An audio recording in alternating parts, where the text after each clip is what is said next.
Well, I can tell you tales under the caption of communism. And in reality, communism is not a tale. Communism is not a fantasy, nor is the case with any of the other ones. Well, if we talk about Soviet Union, well, the Union emerged in 1917, and by that time, Europe was all clutched in a Great War, World War I, and a large number of nations were in fact entangled in conflicts.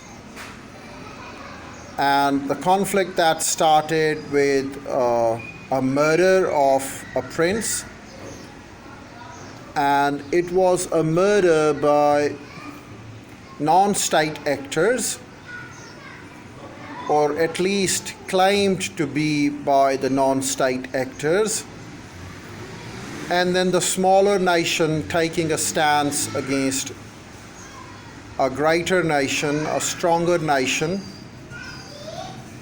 And when then different nations came to rescue that smaller nation, and a little conflict that should have never led to even a bilateral war, it in fact turned into a universal war.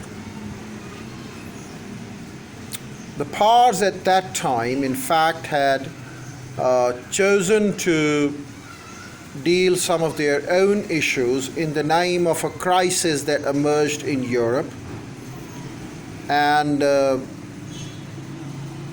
there were non-state actors, and it is perceived that those non-state actors from Serbia murdered a prince from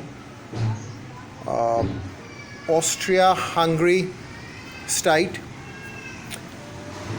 When the Prince of Austria-Hungary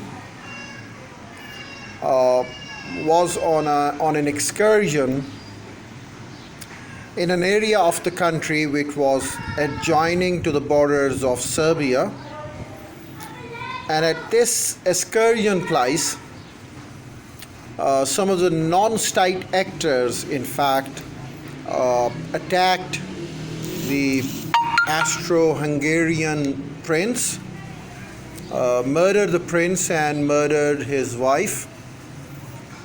And then, of course, an ultimatum was provided by Austria-Hungary to Serbia to arrest the culprits and bring them to justice.